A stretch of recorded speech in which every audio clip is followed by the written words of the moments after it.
La Bible dit que Dieu et le ciel sont saints. Et saint veut tout simplement dire parfait. Il est capital de comprendre que Dieu ne peut rien laisser d'imparfait entrer au ciel. Sinon, ce ne serait plus le ciel. La Bible dit aussi que nous avons tous un corps et une âme. À notre mort, notre corps est enterré ou incinéré. Mais notre âme, le vrai nous, vit pour toujours, soit au ciel, soit en enfer. Malheureusement, nous avons un problème, car la Bible dit que si nous avons enfreint une seule des lois de Dieu, par exemple, si nous avons menti une fois, triché une fois, détesté une fois, juste une fois, comme nous l'avons tous fait, soyons honnêtes, alors notre âme devient imparfaite et nous ne pouvons pas entrer au ciel. Connais-tu quelqu'un qui n'a jamais enfreint une seule des lois de Dieu? La réponse est évidemment non. Alors, voilà notre problème. Nous avons tous enfreint les lois de Dieu, c'est pourquoi nous avons tous une âme imparfaite. Ainsi, si à notre mort, notre âme peut aller soit au ciel, soit en enfer, mais que pour aller au ciel, nous devons avoir un casier judiciaire vierge, et aucun d'entre nous n'en avons un, alors cela signifie que nous allons tout droit en enfer. Cela peut sembler dur, et tu te demandes peut-être comment un Dieu plein d'amour a pu créer un lieu tel que l'enfer, et comment peut-il en plus y envoyer des gens? Alors pensons-y dans ce sens. Pense à quelqu'un que tu aimes vraiment. Maintenant, imagine que cette personne ait été assassinée. L'assassin est arrêté et plaide coupable. Mais tu es horrifié lorsque le juge dit « C'est très mal ce que vous avez fait. Mais parce que je suis un juge plein d'amour, je vais vous faire relâcher. » Tu serais très fâché, n'est-ce pas? Pourquoi? Parce que tu sais que lorsque quelqu'un enfreint la loi, il doit être puni. Sinon, il n'y a pas de justice. Donc l'enfer n'est pas une question d'amour, mais de justice. Examinons 3 questions pour comprendre pourquoi il y a ce lieu qui s'appelle l'enfer. As-tu déjà menti une fois dans ta vie? La réponse est sûrement oui, même si ce n'est qu'un petit mensonge. Si tu as menti une seule fois, alors tu es coupable de mensonge. As-tu déjà pris quelque chose qui ne t'appartient pas?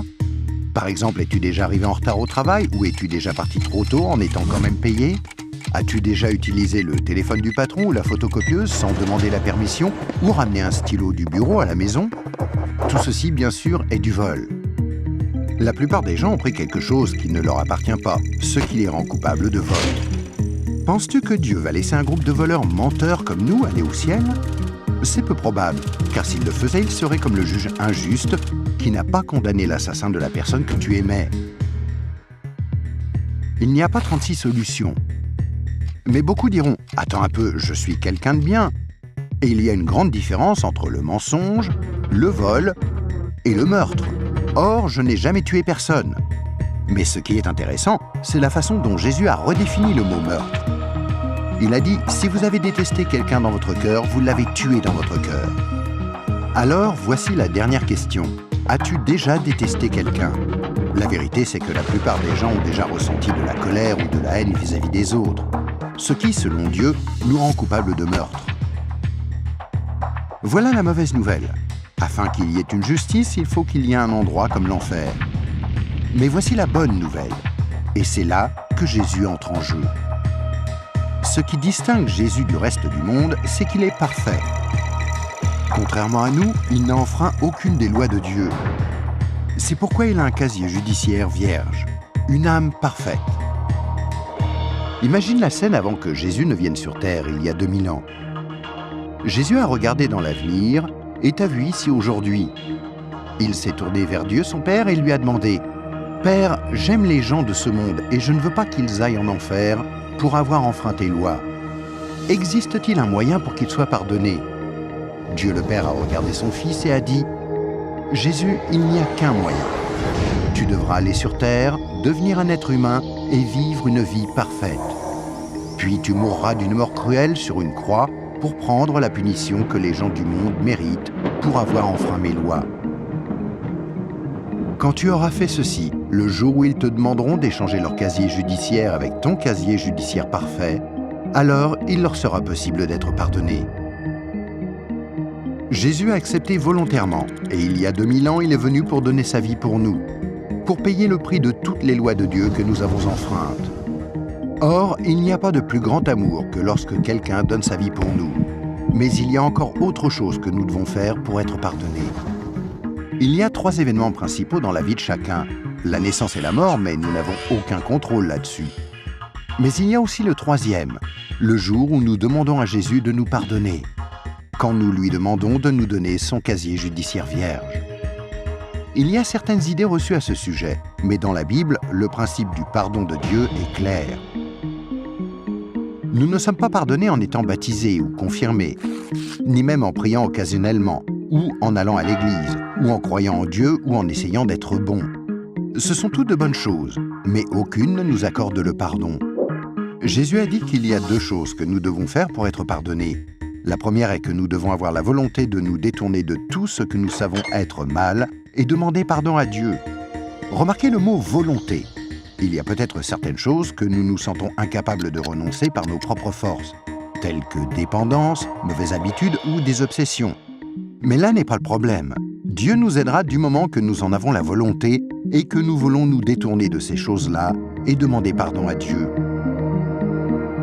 La deuxième chose que nous devons faire, c'est faire totalement confiance à Jésus. Si Dieu t'a créé, ainsi que l'univers tout entier, ne penses-tu pas qu'il mérite d'être la personne au centre de ta vie? Faire totalement confiance, c'est reconnaître que Jésus est ton sauveur et accepter de le suivre. Quand tu es né, c'est comme si Dieu avait ouvert un livre sur ta vie. Maintenant, garde en tête que Dieu voit tout ce que tu fais. Il connaît chaque attitude, chaque pensée, chaque motif et chaque action. À chaque fois que nous brisons juste une des lois de Dieu, c'est écrit dans ce livre. Tu imagines bien qu'à la fin de nos vies, il y a toute une bibliothèque de livres contre nous. Mais quand tu te tournes vers Jésus et que tu lui fais confiance, il se passe quelque chose d'incroyable. C'est comme si Jésus prenait ton livre et se tenait en haut d'une falaise et déchirait toutes les pages. Le casier judiciaire entier de tout ce que tu as fait de mal et les jeter dans la mer la plus profonde. Il promet de ne plus jamais se rappeler de toutes ces choses. Jésus prend ensuite une copie de son casier judiciaire vierge que tu lui as demandé de te donner et il la glisse entre les 2 couvertures du livre où ton nom est inscrit. Ce nouveau livre est gardé précieusement au ciel. Le miracle est que l'on ne touche plus à ton livre à partir du moment où tu demandes à Jésus de te pardonner et jusqu'à ta mort. Même si tu fais des erreurs et brises encore les lois de Dieu. Devenir un chrétien ne te rend pas parfait sur le coup, et tu ne peux pas non plus dire une prière rapide et ensuite retourner à ton ancienne manière de vivre. Rappelle-toi, Dieu t'a pardonné pour toujours quand tu lui as demandé le casier judiciaire vierge de Jésus. Tout ce qu'il demande, c'est que tu lui soumettes tout et le laisses te purifier jour après jour. Quand tu mourras, tu passeras en jugement devant Dieu. Il ordonnera à ses anges d'aller chercher ton livre. Il l'ouvrira et dira « Cette personne était parfaite ». Et tu répondras « Non, je ne l'étais pas. J'ai enfreint tes lois. Est-ce que je ne mérite pas d'aller en enfer ?» Et Jésus te dira « Selon la justice, tu mérites d'aller en enfer. Tu as enfreint mes lois, et certaines, de nombreuses fois. Mais, mon enfant, tu as mon casier judiciaire vierge. Celui que je t'ai donné quand tu t'es tourné vers moi et que tu m'as fait confiance, et je t'ai pardonné. Bienvenue au ciel. » C'est pourquoi Jésus est si merveilleux. Grâce à lui, il est possible que chacun, peu importe les erreurs commises, soit pardonné et entre un jour au ciel. Imagine que tu ne te sois jamais tourné vers Jésus. Pense à ce qui pourrait arriver. Quand tu mourras, tu iras devant Dieu lors du jugement et Dieu te dira « Je suis désolé, je ne peux pas te laisser entrer au ciel, je dois t'envoyer en enfer. Tu ne m'as jamais demandé de te pardonner. Je t'aimais tellement que j'ai tenté par 6 façons différentes d'attirer ton attention. Premièrement, je suis mort sur la croix pour prendre sur moi ta punition. Deuxièmement, quelqu'un t'a expliqué d'une manière simple que tu pouvais être pardonné. Troisièmement, il y avait des églises à travers le monde. Certaines étaient bonnes, d'autres moins bonnes. Tu aurais pu trouver les bonnes. Quatrièmement, je t'ai donné une conscience pour que tu distingues le bien du mal. Cinquièmement, j'ai créé un monde si beau. Comment as-tu pu ignorer ma présence? Et sixièmement, je suis ressuscité des morts, afin de prouver que je suis Dieu et que tout ce que j'ai dit était vrai. Mais tu n'as encore rien fait. Je suis désolé, je ne peux pas te laisser entrer au ciel. Je dois t'envoyer en enfer. Et toi, si tu meurs ce soir, où iras-tu?